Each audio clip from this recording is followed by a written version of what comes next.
For coming to AfterBuzz TV's reaction to The Walking Dead on AMC. I'm going to be your moderator, John Carle.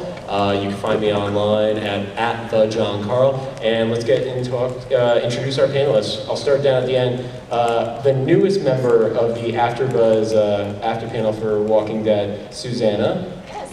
Hi guys. Thank you. First season with AfterBuzz with The Walking Dead. But you guys can find me online on Instagram and Twitter at Susannah_Kim. It's SUSANNAH_KIM. And introducing our veteran to the panel, and just kind of veteran in all things AfterBuzz and Black Hollywood Live, Derrial Christon. What's up, everybody? What's up, my fellow walkers? You can find me at Derrial Christon, DERRIALCHRISTON, everywhere on social media. And a special guest just for this panel, we have Danny from Ismahawk. Danny? Hello! You guys can find me on youtube.com/Ismahawk. We make VFX action scenes, short films, stuff like that. I do like superheroes. No Walking Dead stuff yet, but maybe. But we started talking about one this past week. Yes. So maybe. Yes. Cool. So, just so everybody is crystal clear, we're putting a spoiler alert right now. We're going to be talking about what happened on the show. If you have not watched the show, I guarantee it's already been spoiled for you, but we are going to give this warning. If you haven't seen it and you don't want it spoiled for you, you probably shouldn't be here. But I imagine everybody here has watched it and is excited to talk about it. One thing about the format, so lots of panels will go through a full presentation and then save Q&A at the end. We're going to do this a little bit differently. If you hear something that we say that you have a reaction to, please throw your hand up. We'll point you out, and then you can be a part of the conversation with us. We want this to be a big discussion with this room, not just you guys listening to us pontificate up on a stage and act like we're experts. We're fans just like you guys, and we want to hear what you think about what happened in the episode. Cool. So we've gotten that out of the way. Just to start stuff off, let's talk about as a group how last season ended really quickly and how you feel that led into this season premiere. Derrial, you want to kick us off? Sure. Well, obviously we were left with a serious cliffhanger that last season, and none of us really knew what to expect. I had my guesses. I was thinking that it was going to be Glenn. It could be, Glenn was really one of the main people on my radar. But to have this season start off with two deaths that were just so unexpected for me, it was just like, I still am mourning. And I'm in my black right now, and I'm mourning last week still. R.I.P. Glenn and Abraham. But it's just, they left us with a great cliffhanger. I gotta admit that. I was upset during the summer, but the fact of the matter of coming back to this and this level and then we start off with such a strong first episode, I was pretty happy. Yeah, last season on AfterBuzz, when we were doing a recap of the final episode, we were talking about what are they going to do with this? Like, is it going to be at the start of the episode and you get the payoff right away? And there was speculation online that you might not get it until the second episode, and I think we determined if that was going to happen, people were going to riot. Yeah, for sure.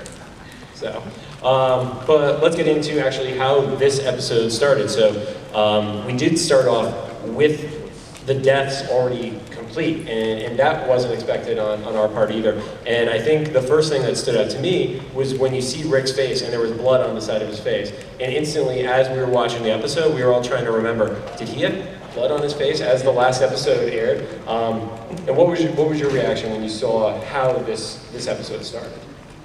Of course, I think seeing the blood, it set up the whole rest of the episode where we were kind of waiting to see, okay, well, who's on the right side? And we're trying to figure out and deduce whose blood is that? Where did the blood come from? And then when we finally get the blow, we realize it's not even the initial blow that we get the blood from. It's like a secondary thing. We're like, oh, okay, that's where the blood came from. You feel a little safer, and still they take that away from you. So it's definitely a roller coaster ride, I'd say. Yeah, definitely when I saw the blood on his face, the first thing that went through my mind was like, wait a minute, was that there before? And as soon as the actual episode started, I completely forgot about it, and I didn't even think about it again until the moment happened where the blood splattered on his face. It completely lost me just because I was kind of invested in what was happening. I was like, Just say who it is already. I just want to know. Right, and then they give us the most subtle hint ever of who it was, and they only show the one body on the ground, and you know it's dark and you can't tell who it is, and then Negan's like, "Come on, we're going for a ride."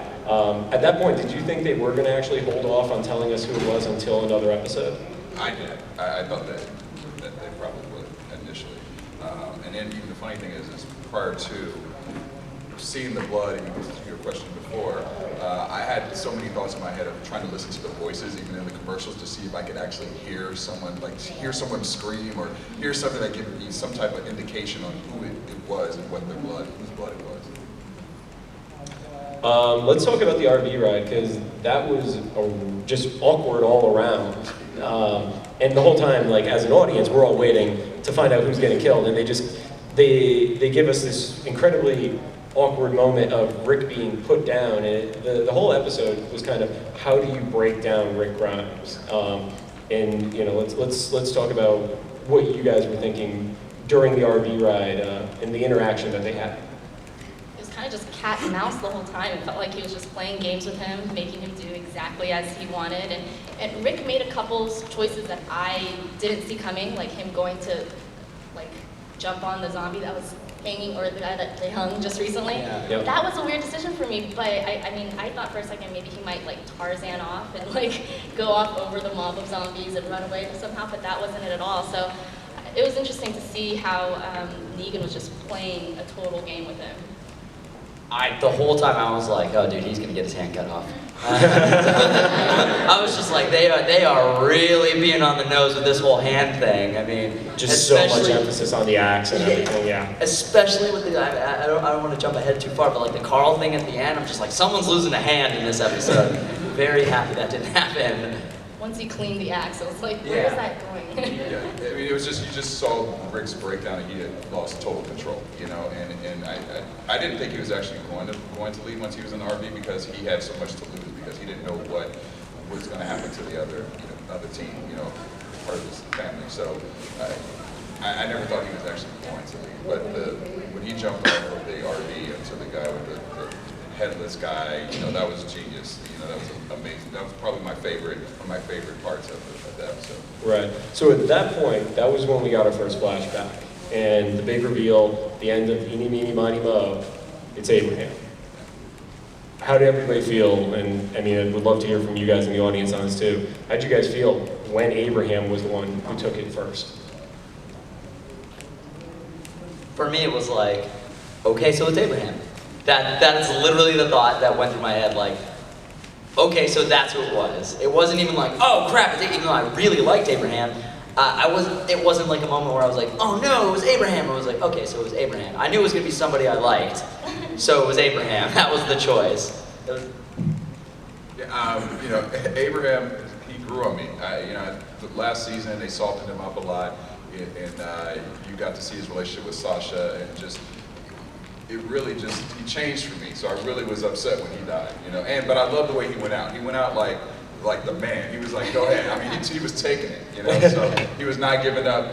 He didn't care. He went out with style. I'll give him that. Right. Yeah.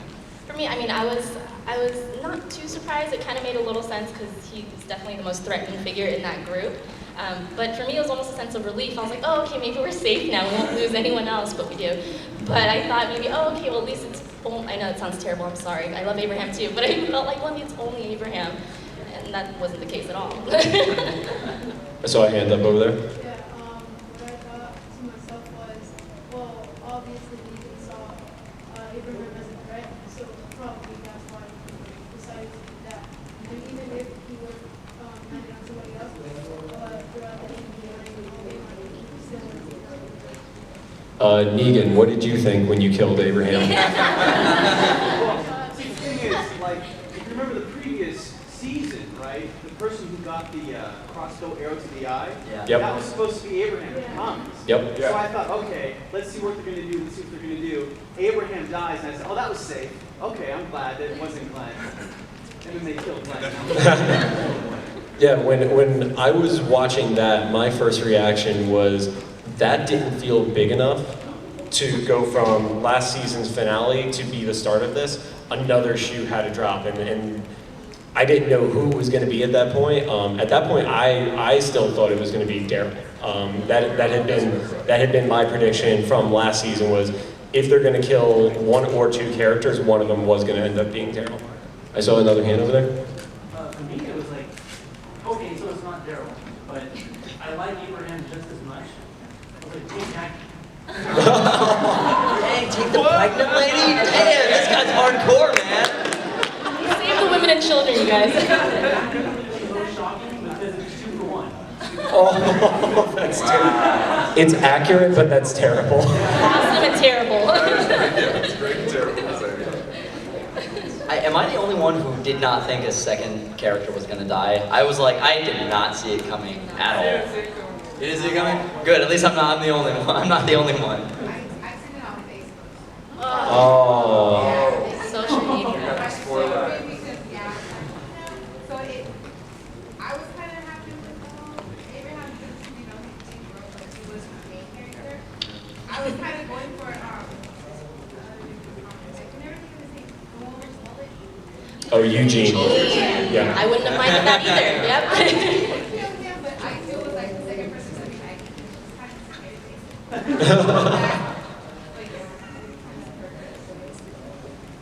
of With you guys thinking it was Derrial, when they had that one scene where it was like the blood before the reveal, and then the blanket that Derrial had on, I was really convinced at that point that it was Derrial.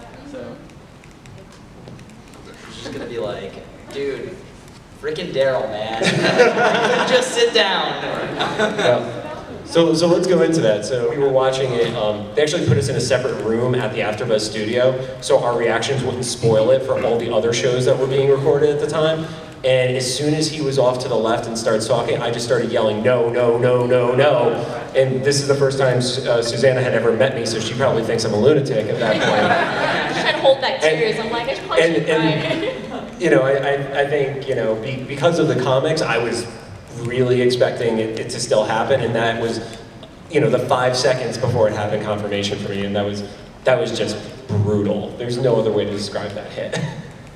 Yeah, it popped. Did you see that pop? I was just like, no, God, no. You know, Glenn's my favorite character, so watching that, I was like, oh, I thought there was a chance. I mean, that's actually an episode I can't even watch back since last week because of the eyeball popping out and just the whole brutality of it. And that's why I never really thought it was ever going to be a woman, honestly, that Negan killed because of literally the brutality of it. And for him to kill Maggie in that way would be just, I probably wouldn't be able to watch the show for a while, you know. Hits her in the stomach and then the head. Yeah. Just overall bad. Guys. Yeah. I told you I would be the worst person on this panel. But this is for the crowd out here. Who was the person that you really thought it was going to be who was killed? Was it pretty much Derrial, or was it, what did you guys think? I actually personally would say Glenn. Like, ever since like the first season, I really never thought of Glenn as a character that I liked. I never really liked Glenn, so I was like, Okay, he's worse than me. Awesome. I don't know why. I just never liked. I never like moved on Glenn anymore. But I was just really expecting that. You know, reading the graphic novels, seeing Glenn die, and I was like, well, it's Glenn. Just wait for it. Oh, well.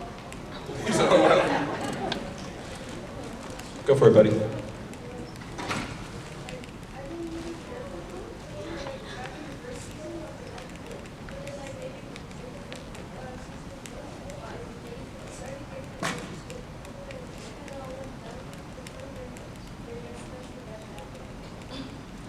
Yeah. You, sir? I care for it. I love it. Thank you. The only part of it is that, like, why did they kind of kill him off then, and then we waited a whole off season for him to come back, and they bring him back, and then not kill him off, like, for real? And I'm like, really? Like, why did they bring him back and just kill him off? So we've touched on this a few times. I think the entire reason why they did that was so he would feel safe, because you got him to the point where everybody did think he was dead. You brought him back, and your question is exactly what the writers were thinking of. If you make him feel like he's going through all this and you brought him back, there's no way they're going to kill him right away, and then they turned it right around on you. Yeah. This is kind of a two-parter. Hopefully, I'll make it quick. I did see Glenn coming, but that's because a friend of mine a couple years back introduced me to directing tricks, and like you said, I noticed the framing of it. And the question for you, Mr. Carle, specifically, would be: are you able to like turn your brain off as far as like directing purposes goes, or seeing the framing? Because he's actually better for that because he is a legit director. I just watch a lot of stuff. When you see something like that, it just depends on what it is that you're watching and how engaged I think you are. This is it's a common thing that they teach in film school. It's they always use the movie Deep Blue Sea. I don't know if you guys have seen that. There's like a point, spoiler alert, where Samuel L. Jackson's standing in front of this tank and then a shark comes out and like eats him. And yeah. Is it terrible? That made me laugh out loud. So I mean, the CG was really bad, but like the point I'm making is like the framing. Once they cut to that shot, you immediately knew something was going to happen because of the framing is now set for something to happen. So it kind of just depends on how engaged you are in the medium. But for me, certain things are you really can't turn it off. That moment I didn't notice, but after I watched it again, I was like, oh dude, they're totally indicating there, and I didn't even pick up on it because I was just so engaged with the story and Negan as a character in general. yeah, I think part of it was also just anything that was happening on screen relating to Glenn, I was so hyper-focused on that I was looking for hints. Versus if you didn't believe that there was going to be a second person or you didn't think it was going to be Glenn, you probably wouldn't have picked up on it in that same way. And you said you had a second question, or? Oh, that was the second question was just more of a if you're able to like turn off that part of your brain, because I've noticed watching some movies, I don't know how to do it. Just sometimes I notice it and I think to myself, oh well, great, there's the ruined movie, television show is ruined. But other times I'm able to be like, wow. Why? And I don't notice until, like you said, the second viewing. Yeah, I think it's all in the storytelling, man. If the storytelling is captivating enough, and I think it also like comes with having a bit of a cynical perspective whenever you see things like that, because you're like, oh, I'm looking for some sort of flaw in this. Otherwise, like whenever I'm watching Walking Dead or Game of Thrones, like I am watching Walking Dead or Game of Thrones. Like I am in it. Like they could, show me something really crazy, and I totally wouldn't see it coming because I'm letting it I'm just experiencing it, you know what I mean? Yeah. Whereas like you watch like some crappy movie and you're just like, oh boy, look at all these mistakes. You can see it at that point because you just have this more cynical perspective. I don't know, does that make sense? I'm sort of new, kind of that it was going to be Glenn because the last season when they all went to kill the people in Negan's compound, that he saw the pictures that they take, and then at the end of the episode, someone took a picture of Glenn, so it tied in perfectly. So I was just like, okay, it has to be Glenn after that, like. She's better than all of us.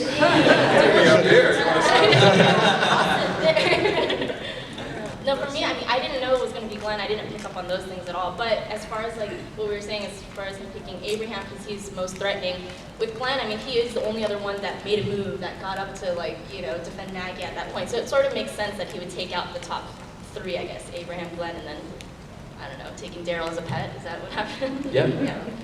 I was telling these guys earlier that I should have known that it was going to be Abraham, at least for one of the killings, because where I live in Sherman Oaks, I went to Ralph's, and Abraham was in Ralph's a month ago, walking around buying food in the salad section. I should have known then that there's no way that they let them off, from their shoots long enough to be walking around in LA, so close set. So I should have known then. Just for the fact that he wasn't at like Trader Joe's and he was shopping at Ralph, that should have been an indication right there. Sorry if there's anybody that works at Ralph's in this audience. He needs to get that Postmates though, right? That's the devil.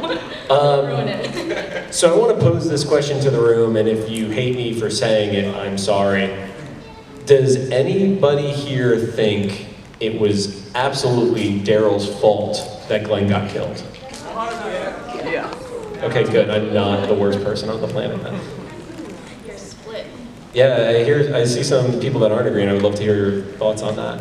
I kind of think it is, in the show, I believe it is Derrial's fault, but like, us as like comic people, we see that it happens in the comics, like as that like, it was time for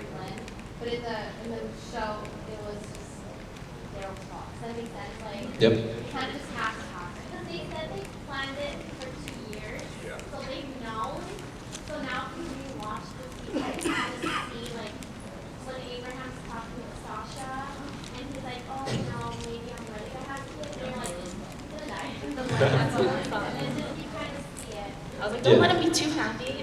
No one can ever be away. happy on TV. In any of these shows. Yeah, Walking Dead, Game of Thrones, you are not allowed to be happy as a character. You die.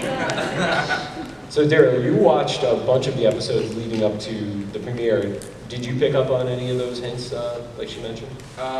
The Abraham definitely, outside of seeing him around, I definitely picked up on some things with Abraham, like I was saying, that they softened his character so much. He was having a conversation with Sasha about wanting to possibly start a family, and I think they were riding in the van, and he was talking about Maggie and Glenn producing a baby. In terms of Sasha said, we should do that, or we could do that. So that transition I started to see for him for sure. I actually thought it was also going to be Derrial as well, just because last season we saw him, you know, the shot, you know, and all those things that were kind of leading up to maybe him actually getting killed. And then there was rumors about him doing the other episodes of a new show on AMC, is like motorcycle rider show across the country or something like that. So I thought maybe, you know, looking back at it now, I thought those were leading up to his death as well.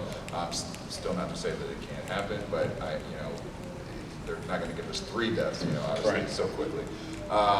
But yeah, I mean, looking back, there was going to be 2. There was going to be 2. The Glenn thing, she has some really amazing points. I didn't think about the picture, and now looking back at that, that does make a lot of sense how it tied back into that. I just didn't think that they would put us through all of that with him last season and then turn around and kill him this season. Not so quickly, anyway. You know, I at least thought the baby would be born before something happened to him. Get him really happy and then kill him? Something that got brought up online, especially the live reactions that were that night, was how brutal the 2 deaths were. Do you guys think that it crossed a line for a basic cable show to have that violent a death in it? It's a show about zombies eating people. How can it be? And you know what I mean? Like, no. No, I trust me, I agree 100%. I don't think it was. My reaction to it was always kind of the people that are freaking out about this online really didn't know what they were signing up for. Because it's like the comic is even worse than what we get there. Sir? I would say this from a viewer point though. My kid's 10, and he's been watching the show since the beginning. And when we watch the show on Sunday, you expect a certain thing as a parent, and you're going to let your kids do a certain thing as a parent. And it shocked me to see him watch that. Of course, we talk about it and that sort of thing. But it put me in a spot where I was questioning what I was allowing my son to do. It was that brutal. It was more brutal than you could agree. You watching it with him and having the conversation with him after it is huge, because a lot of parents don't do that and don't take the effort. So cheers to you for doing that. That's great parenting.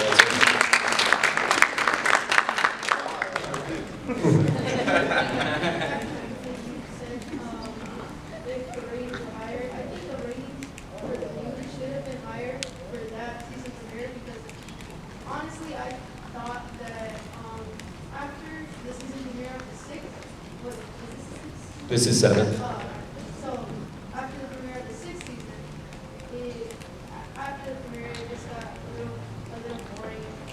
At least to me, it got a little boring, and then this season premiere was like, oh my god, it's like maybe they'll go back to their original roots and like get more views back. Cool. Sir? Just throughout the weekend, I've been in different panels and learned some like editing secrets and stuff like that to get stuff passed. And I was kind of thinking, do you think that they kind of fooled people like viewing the episodes to get that violence in there by like putting in Negan's original vocabulary from like the comic books? You know, because you know how bad his language is in the comic books. Do you think like when they originally like aired the episode, they had his language be that bad, so people are too distracted by the language to really notice like the brutality of the deaths? Yeah, I would agree. I definitely think there was some shock value.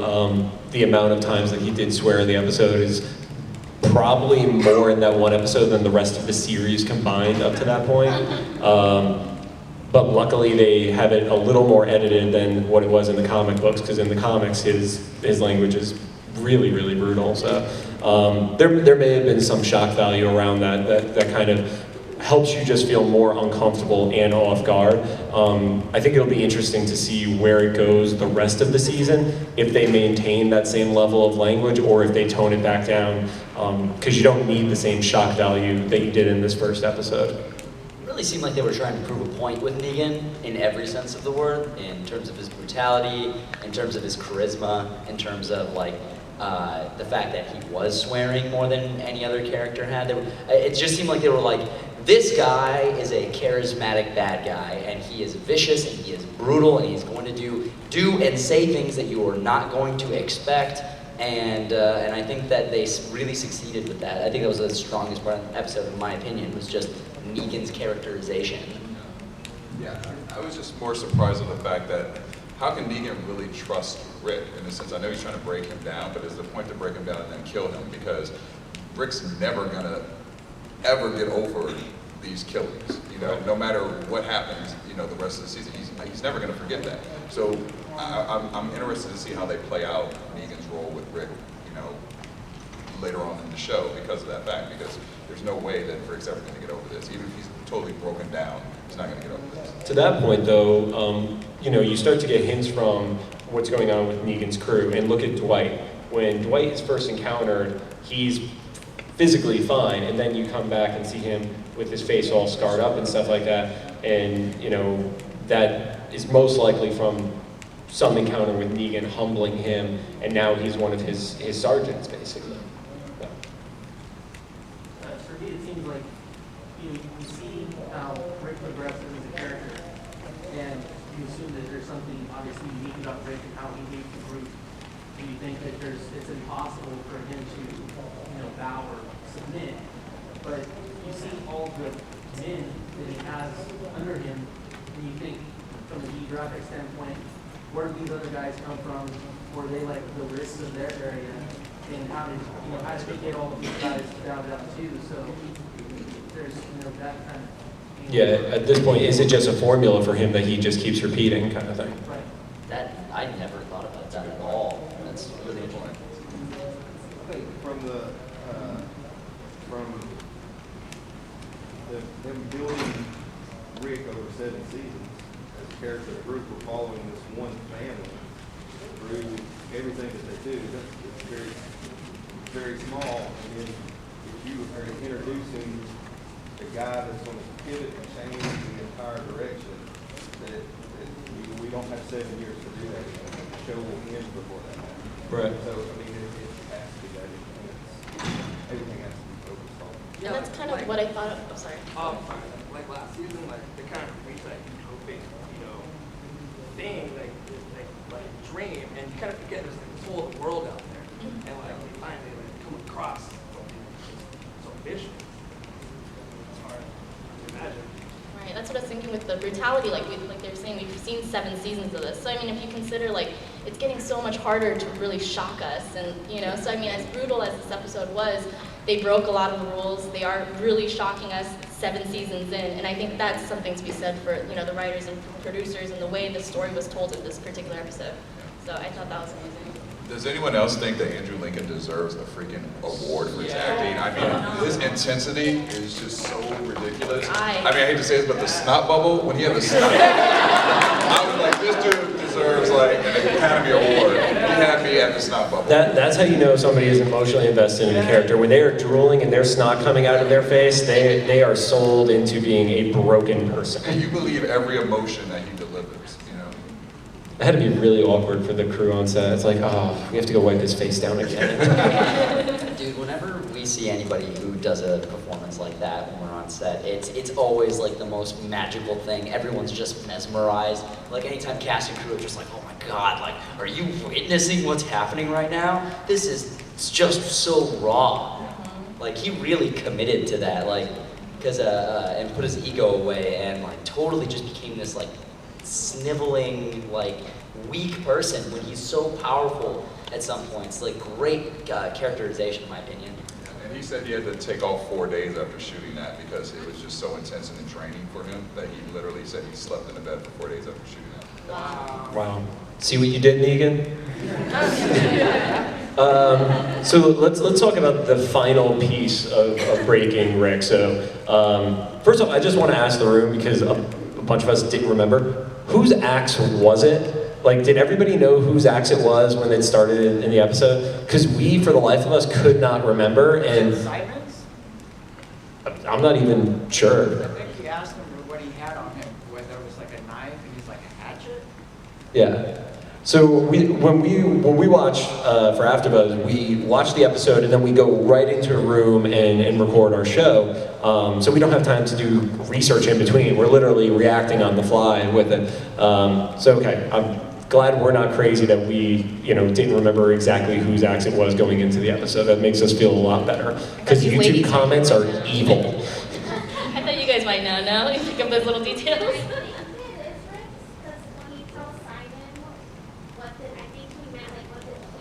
Meaning Rick specifically. Right. That's what I thought. Yeah. Got it. And then it means more, because it's like, I'm not just taking an axe from one of your people, I'm taking specifically your axe. And then we get to the ride back in the RV, headed back to the group and stuff like that. And before they start driving, Negan goes over and he starts cleaning the axe, which Rick has just used to take out a bunch of the walkers. And as he's cleaning it, that's where, again, I start yelling in the studio as I'm reacting. I'm like, they're gonna cut off his hand. They're gonna cut off Rick's hand. And a lot more foul language that I won't say in front of the kids in this room. Did anybody else think at that point Rick was gonna have that happen to him? All right, we saw some hands go up here. Going to that, I read the graphic novels, and I originally thought he was going to get his hand taken off back at the governor. Yep. But so when it didn't happen, I was kind of took a breath of relief that it was going to happen. And then so when it came back to the hatchet and was beating it, I thought it would happen, so I kind of smiled. I think that's bad, but. It's all right. I'm worse than you are. Don't worry. No, I mean, I think that moment was really for the comic book fans, because definitely watching it, two of you and Ben had a reaction that I wasn't having. I didn't, see it coming, but you guys were like, oh my God, it's happening. Oh my God, is this happening right now? And I was like, what are you How much talking more about? can they do to us in this episode? Yeah. So I think that small little scene was like a little teaser to the comic book fans, like a little nod. Sir? Speaking about the gruesomeness, right when you guys were talking about the hand being possibly cut off, I thought about it and it sent a shiver down my spine. I thought, that's really gruesome. But then I think back, season 1 had them literally ripping apart intestines from a zombie and wearing them. And that... But they were already dead.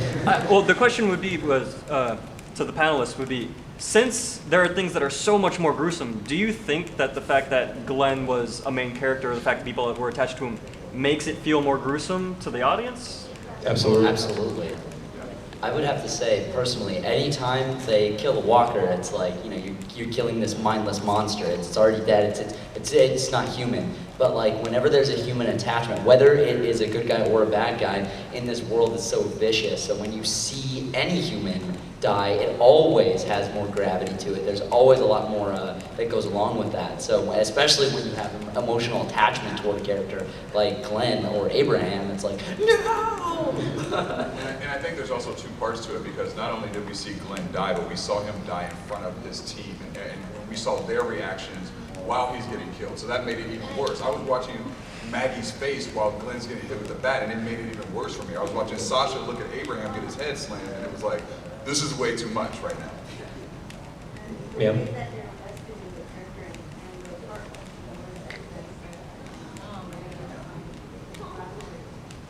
Yes, you will. Yeah. Thank you for just giving me goosebumps by reminding me of that. Sorry.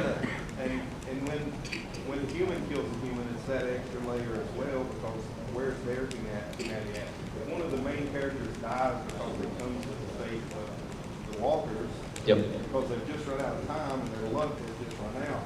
You see that in the way of you hate to see them go, you lose that attachment. You see that, but they don't have any mind. They're only doing what they do. on was the original first season cast, and they grayed out everybody who'd been killed, and there's 3 characters that are in color out of like, what, 15 people or something like that? And I think I just threw my phone across the room when I saw that at that point. I honestly personally think that scene in Terminus was much worse when they're slicing their necks and they're draining their blood out to eat them. I personally think that's much more gruesome than Negan's scene. That's just what I think. Well, I would say it's absolutely more gruesome, but I didn't have the emotional attachment to that character, so I cared more with Glenn's death. Yeah. Did anybody notice that in that scene it was Oswald Cobblepot from Gotham was the first guy to get killed? Yeah, I didn't even realize that until the second time I watched it. I was like, wait a minute, I know that guy. Negan. I think the reason why Glenn's death is more powerful is because Glenn and that whole inner tribe, that's humanity, right? They do things for each other. They're thoughtful. They make good decisions. Well, everything around them, other tribes, right? The walkers, that's like animality, right? So when you see someone who represents humanity get destroyed by the animality that they're trying to fight, it's just more devastating because you see someone who's supposed to be a strong pillar of light get taken down, and you're like, well, there it is. It's so weird hearing you in that character making very thoughtful and heartfelt points. Like, you're throwing me off so bad right now. I was like, I agree with you, but I don't want to.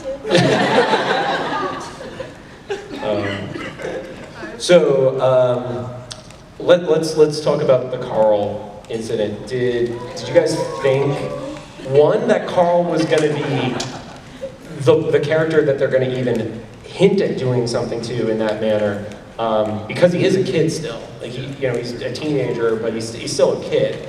And then, the fake out that happened from it. I mean, I'm just like, how much more can they do to this kid? He got shot in the eye last season. He's been shot in the stomach. He's been shot in the stomach. He's looking at his dad saying, cut off my arm because he's willing to take one for the team. I'm just like, you can't take this kid's arm right now.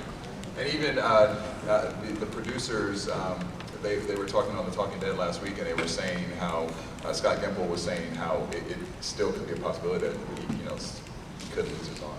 He's like, we're not going to say that it's not going to happen. They don't have really good soap there, so that Sharpie might still be on this. What I was thinking,